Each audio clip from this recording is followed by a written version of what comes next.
I'll give you a brief introduction. I think you know we have a couple of cast members here from The Martian, and Sebastian plays astronaut and flight surgeon. So Kjell, he may have some questions for you. Chris Beck is his character, and Mackenzie Davis plays a flight controller named Mindy Part. And they've had some interaction with our employees today, and we've taken them on a tour. And I did want to say, Scott, congratulations on getting to the midway point of the one-year mission. We've been thinking about you today. Hey, it's good to talk to you, be able to talk to you guys today. It's interesting for us. We're looking forward to watching the movie. Thank you, Ellen. It's a big milestone, but I'm not going to start counting days down yet. I think I'm going to wait until March. Then I'm going to allow myself to count how many days I have remaining. Counting up for the time being. But great to see you guys there. And, hey, if you got any questions for us about living in space, this is a great spaceship we're on. And, similar to, I guess, what you guys were, telling a story about in some respects going to Mars.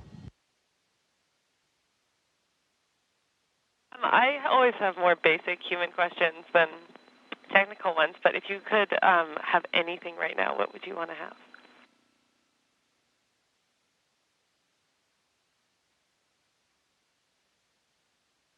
Could be food, could be a hug. The ability to leave here. I think something people don't recognize is that, being on the space station is probably a lot like being in some kind of, confinement, like isolation. You can't go outside, even though you can see outside and the Earth's incredibly beautiful. Not having the ability to leave is a pretty, an all-present feeling. And although I'm not claustrophobic at all, it would be nice to get outside. And I'm not talking about outside like on a spacewalk, but, put my feet in the grass and, feel the wind on my face kind of outside.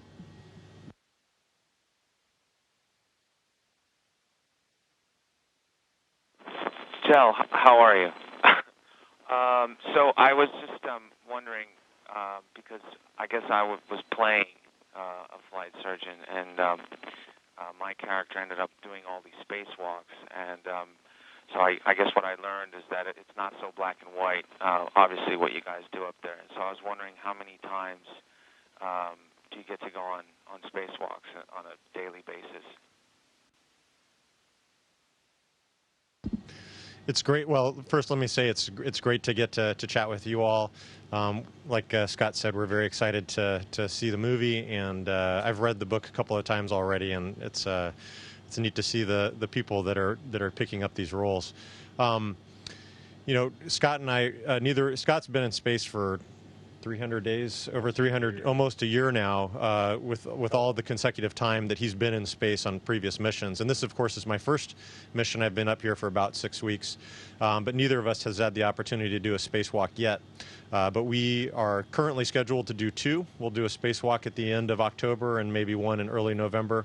And we're both really looking forward to that. It's, I think, an exciting opportunity, also a very challenging and technical type of work that I think we both enjoy doing that sort of work, accepting that type of challenge and trying to do a good job.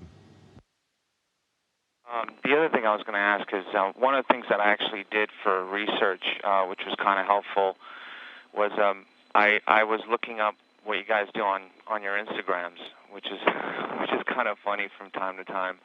To keep up with you guys. But I was wondering, I know you've got so many things going on up there and you're constantly busy, but is there any time at all where you guys get to play pranks on one another or something of the sort?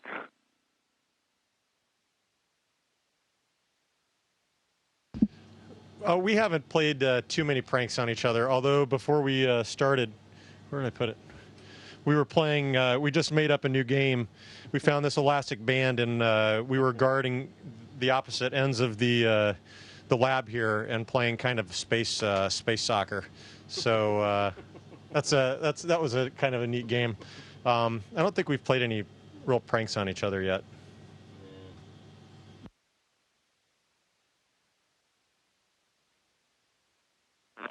Sorry, so what determines when you said you had 2 spacewalks scheduled? Is it for repairs or maintenance, or it's just to give you a treat? No, definitely not for a treat. And the people who determine that are kind of like, Ellen and the folks that work for her and the people on the other side of her, the flight control team. And, in some cases we're fixing stuff that broke. In other cases, we're doing, kind of like upgrades to the space station. We have a bunch of different tasks coming up, running some cables outside for future hardware that's going to be on the space station. We're, fixing a radiator. It's not broken, but we need to put it back into its original configuration. We rewired it because we thought it had a leak at one time. So stuff like that. The spacewalk just takes so much work to get ready to do. The suits are very complicated. The procedures are very complicated. It's going to take, us a couple of weeks to get ready to do it.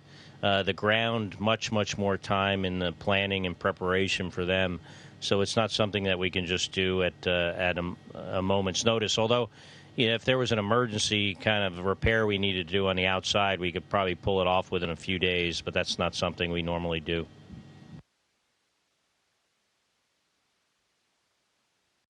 I know you guys said you were gonna watch the movie, which we're both excited for you to see. But where are you going to watch it? I mean, what is there a specific?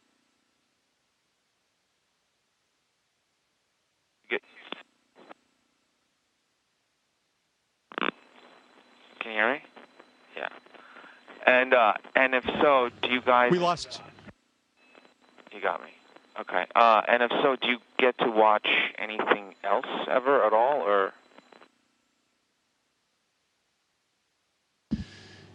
We lost part of your question, but I think you were asking basically how do we watch things up here and what do we have to watch.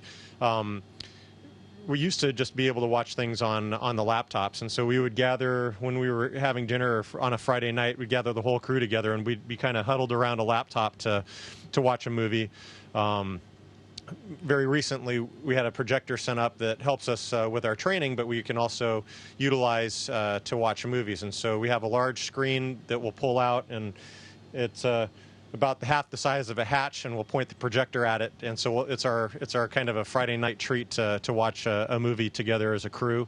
And we're very fortunate in that frequently we have. We work with the studios, and they'll send up fairly recent movies that we get to watch, and we have a fairly extensive library of space movies and action movies and comedies that we like to watch as well.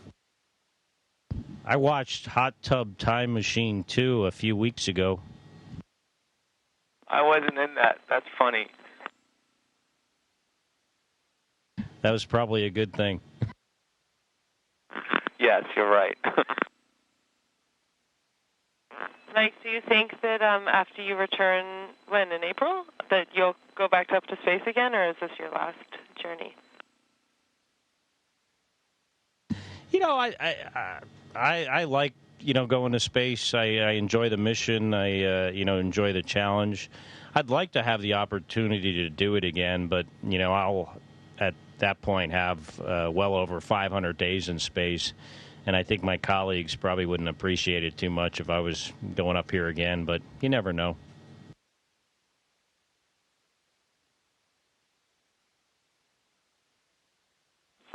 What's the first thing you're going to eat when you come back down?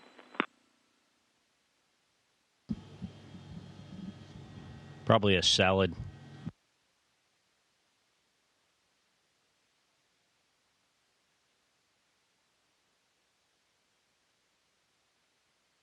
Yeah, I'll ask you guys a question that we get asked a lot. Having read The Martian, how well do you think you could survive by yourself on Mars in the same circumstances? I read The Martian about a year ago and then actually just reread it this past summer. It's a tremendous story, and I think one of the things that really appeals to me is how I think technically accurate, even though it's set in the future still, that it seems like really tried to make it accurate as possible. And frankly, I don't know that I would have the know-how to MacGyver all of the different systems to, scrub carbon dioxide and create oxygen and do all of the things that the main character, Watney, does in the book. But I think it does really speak to the mission that and the astronauts that we send to Mars. Right now on the space station, we have a tremendous support from the ground. We have a logistics chain with cargo vehicles that are coming up every few months that bring supplies and food and all sorts of cargo up to us. And when we have that mission to Mars, the astronauts that go there are going to have that depth of knowledge and expertise to be able to fix systems, to have somebody that can, that's a physician maybe that can help if anybody gets ill. There's going to have to be a lot of cross-training and a lot of technical know-how.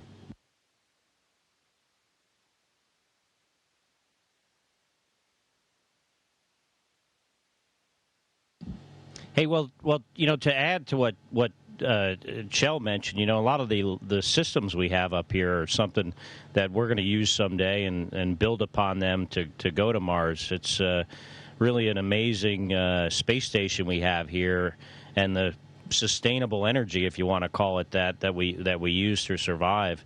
We have these huge solar arrays outside. They make electricity. We take our urine and we turn it into water, obviously using the electricity to run the hardware to do that. From that water, we make oxygen. We also, have a system that scrubs the carbon dioxide out of the atmosphere, and it, those two systems that make the oxygen and scrub the carbon dioxide, then combine in another system to make more water. And it's it's almost a closed loop system. Occasionally we have to add water to it. We get energy from the sun, but it's really a state of the art renewable energy system that someday we're going to take to Mars, or a version of it. Recently we've grown lettuce on board, so we have the ability to use the resources to produce food, and hopefully we'll learn enough from that to where when we do go to Mars, we'll be able to grow our own food, because, the resupply chain is going to be very far away from us, when we get there.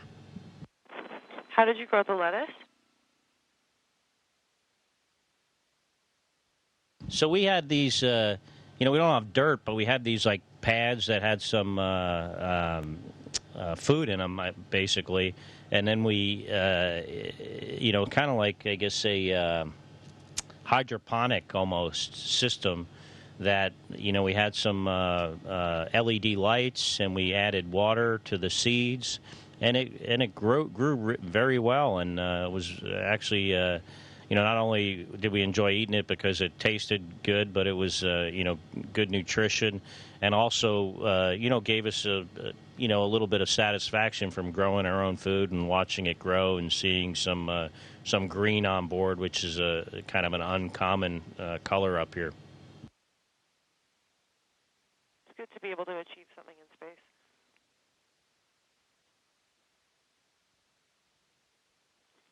Talking to Hopper down here, he was telling us how at certain points in times you guys had mice up there, or spiders, or just other living things with you, like ants. Do you currently have any of those right now, or no? No, we don't.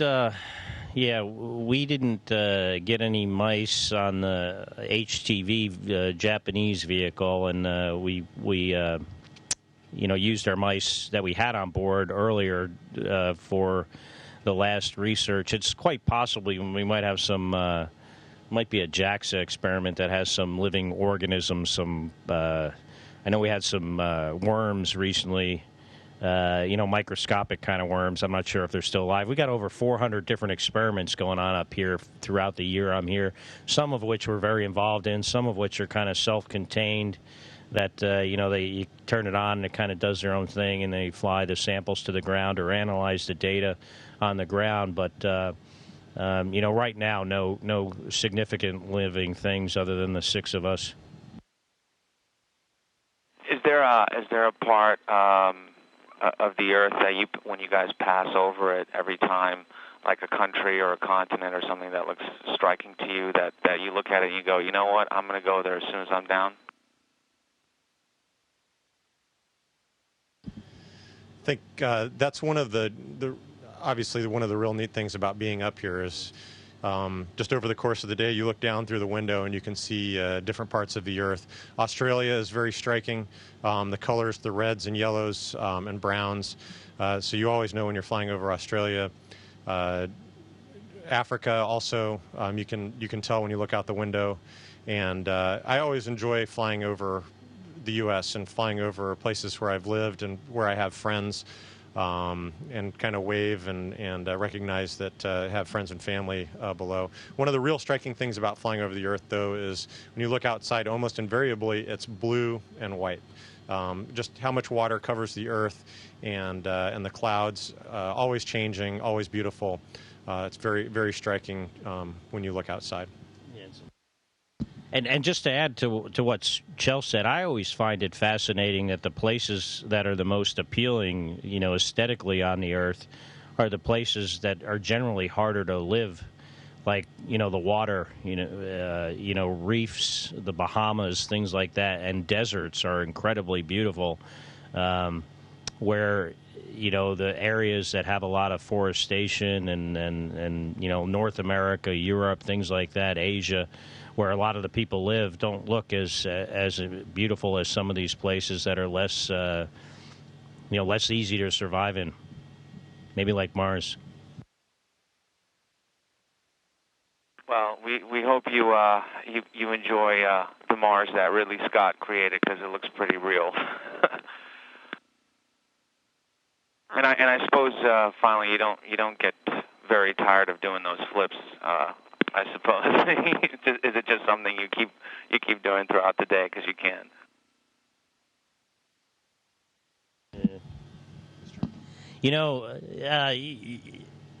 We're pretty busy working, so we don't do that kind of stuff too much. But I'll tell you definitely get better at it the longer you've been up here. I can do a pretty mean flip now after being up here for almost a year total. And I'm getting better at it.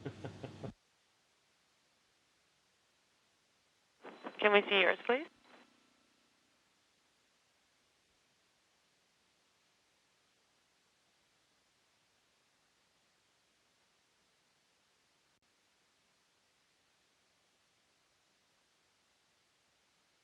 No, that was great. I know.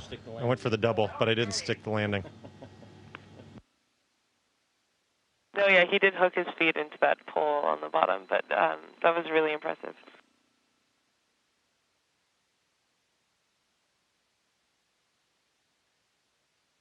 Have you ever gotten lost in the space station? It's a funny question. It's a fairly small, habitable volume. So we have about the interior volume of a 5-bedroom house at this point. What's interesting, though, is you really kind of pay attention to how perception changes when you're up here on the space station. And so things are built so that this is kind of up and this is down. The lights are on the upper surfaces, and so you really kind of orient yourself in this position over the course of the day. But if you find when things are dark and if you kind of turn yourself upside down, it actually is fairly easy to get very disoriented and maybe lose your way a little bit. There was one evening where I went into the cupola, and where it's when it was very dark outside, and the cupola is our 7-bay window that looks down towards the Earth. And I was remarking to myself, "Wow, it is really, really dark. I can't see the Earth. I can't even find the handles to hold on to." And then I discovered that I was actually in one of our logistics modules, and I wasn't in the cupola at all. So if it's dark and you're disoriented, it's possible to get lost. I've gotten lost in my crew quarters when you have an alarm that wakes you up in the middle of the night and the lights are out and you can't find the door because you think you're completely upside down. What are your two watches for? Well, one's to tell time, and it's got some fancy alarms, and the other one's a sleep study that measures how much light and acceleration, so it can tell sort of when you're sleeping, and it's a science experiment.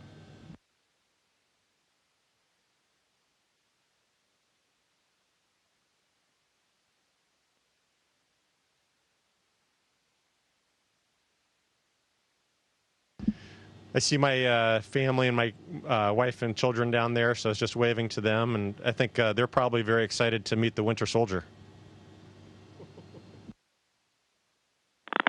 Hey, Daddy. Hey, Alexandra. You guys got out of school a little early, I see. That's awesome. I got to miss weight training.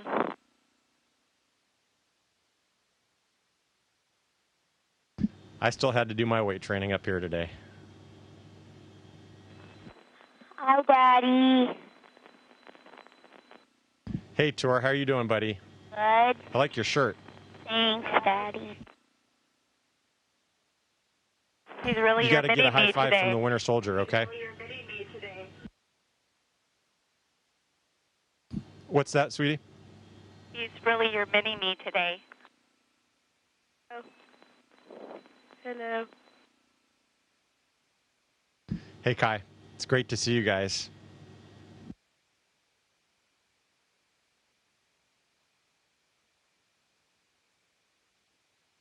Hey, babe.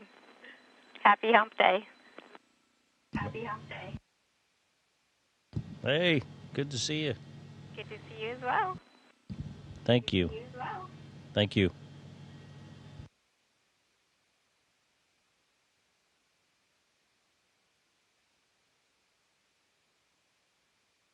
Well, thanks for joining us today, Scott and Kjell. It was fun for us to hear your answers and to give them a chance to ask you a few questions, and hope you have a good rest of the day. Yeah, thanks, Ellen, and great talking to you guys. And our day is almost over. It's almost 8 o'clock at night here, so we're going to probably have some dinner and watch something on TV for a little bit and then go to bed. But really enjoyed talking to you and hope the movie does well, and we look forward to seeing it up here hopefully soon.